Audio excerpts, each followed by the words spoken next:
Just before dawn in New York City, the quiet buzz of JFK Airport was shattered by one of the most brazen heists in American history. Six masked men would storm a terminal and vanish into the night with over $6 million in cash and jewelry. It was the biggest cash robbery ever committed on U.S. soil at the time. But what followed was even darker. Betrayals, murders, and the unraveling of a crime family empire. This is the story of the great Lufthansa Heist. Chapter 1. The Mob's Golden Age. To understand the Lufthansa Heist, you have to understand the world that birthed it. In the 1970s, New York City was a playground for organized crime. The five families, the Bonanos, Colombos, Gambinos, Genovese, and Lucchese's, controlled everything from drugs to unions to airport rackets. Among them, the Lucchese family held sway over JFK Airport. Their key enforcer? Jimmy Burke, a charismatic Irish-American associate known for two things: his charm and his absolute ruthlessness. They called him Jimmy the Gent, but there was nothing gentle about him. Chapter 2. The Inside Man. Louis Werner. Louis Werner wasn't a gangster. He wasn't flashy. He didn't drive a Cadillac or hang out at Copacabana. He was an inside man, a Lufthansa employee drowning in gambling debts. And in 1978, that made him the perfect target. Werner owed over $20,000 to mob-connected loan sharks. And when Jimmy Burke's crew got wind of it, they saw an opportunity. Mobster, you help us get in, Louis, and your debts? Gone. Clean slate. Maybe even a little something extra for Christmas.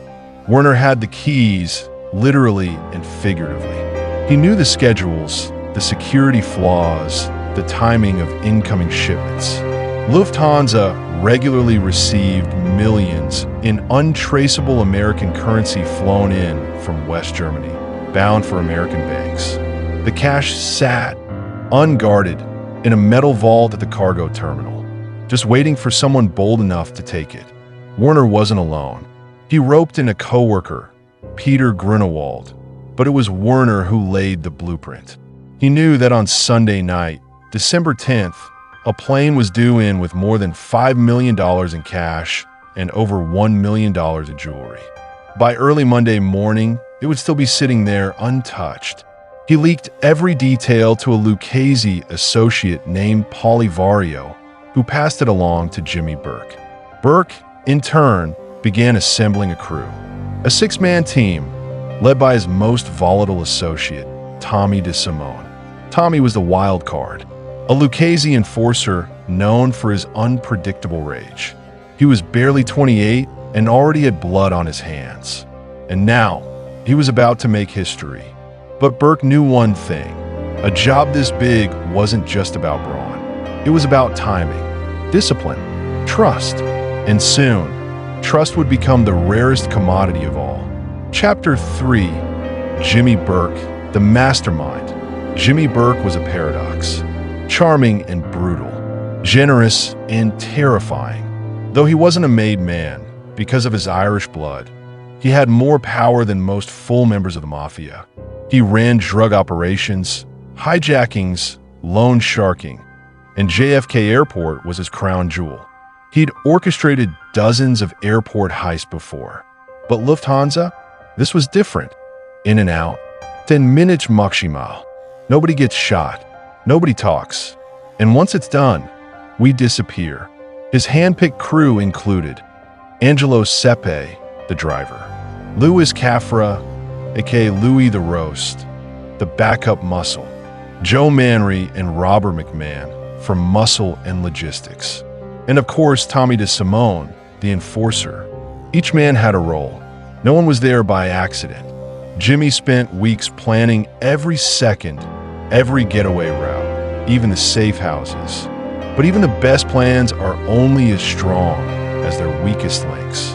In this heist, it had plenty of them. December 11th, 3:12 a.m.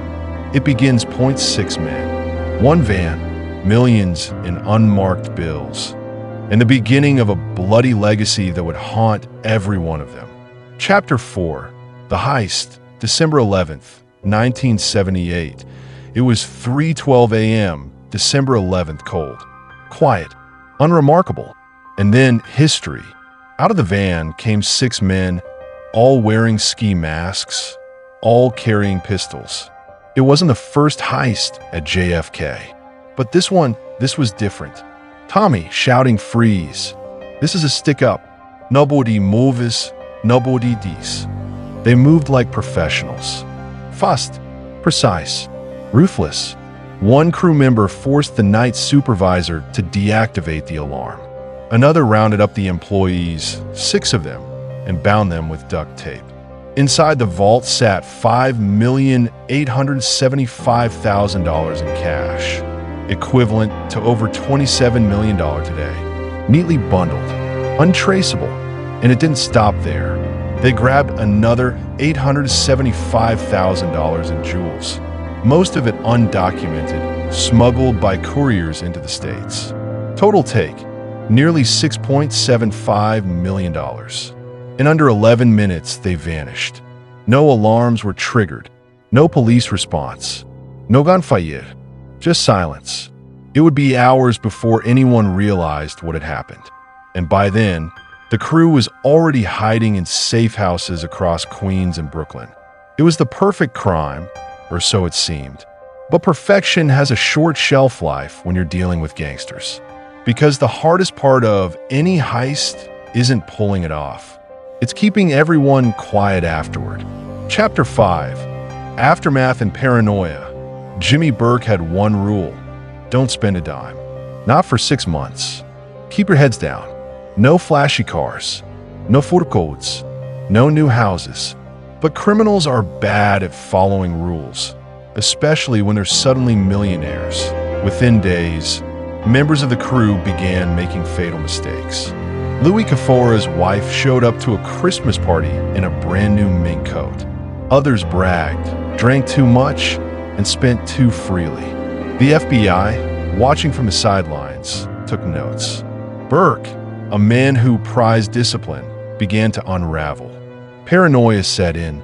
He was convinced someone would flip, that someone already had. And in the world of organized crime, there's only one way to handle a potential snitch. You eliminate them. One by one, Burke began cleaning house. Joe Manry and Robert McMahon, found shot in a garbage dump. Louis Cafora disappeared. Parnell Stacks Edwards, found slumped in his car, bullet in the head. He'd failed to get rid of the getaway van, which police quickly found and processed for prints. By January, more than half the Lufthansa crew was dead, not because the FBI had caught them, but because Jimmy Burke didn't trust them. And the man who'd helped plan the whole job, Louis Werner, was starting to panic because the walls were closing in. Chapter 6. The Fall of the Crew. By mid-1979, Louis Werner, already in prison on other charges, was feeling the heat. His gambling debts were still unpaid. His Lufthansa cut vanished, and now the FBI wanted to talk. He did what many do when the fear outweighs the loyalty. He talked. Werner's testimony gave investigators the final puzzle piece they needed to begin arrests. But it wasn't just him. Rumors swirled. Loose lips in bars, intercepted calls, jailhouse whispers. All painted the same picture, a mob job gone bad, with its own crew being picked off one by one. The FBI launched Operation Lufthansa, piecing together the conspiracy from blood, betrayal, and silence. But what about the real prize? Jimmy Burke. Smart, careful, ruthless. The FBI couldn't directly tie him to the Lufthansa job. He hadn't even been at the scene, but he had blood on his hands, and they knew it. They just needed a way in. That way in? Henry Hill, the charming mobster from Queens, a lifelong associate of Burke's, and the man who would bring it all crashing down. Chapter 7. Henry Hill flips. After a drug bust in 1980, Henry Hill, facing decades in prison, made a choice. He flipped, and with that one decision, the code of silence was shattered. Henry Hill, real quote, "I knew I was dead anyway, so I figure I'd tell the truth." He'll testify for the FBI, for the DEA, even for U.S. Customs. He gave them everything: drug deals, murders, bribes, the whole blueprint of the mob's inner workings. And he gave them Jimmy Burke, not for Lufthansa, but for murder. Hill told prosecutors that Burke had orchestrated the murder of Richard Eaton, a drug dealer found hogtied and frozen in a meat locker. It wasn't Lufthansa justice, but it was enough. In 1982, Burke was sentenced to 20 years for fixing Boston College basketball games. Then in 1985, he was convicted of second-degree murder. Jimmy Burke died in prison in 1996, still refusing to admit any role in the Lufthansa heist. Chapter 8: A Legacy of Blood and Myth. The Lufthansa heist was supposed to be perfect. No guns fired, no witnesses left behind. A clean getaway. But the greatest heist in American history ended not in riches, but in paranoia, betrayal, and bloodshed. Of the dozens of people involved, planners, insiders, muscle, almost none lived to enjoy the money. Most were murdered. Some vanished. Only a few ever served time. And the money? Never found.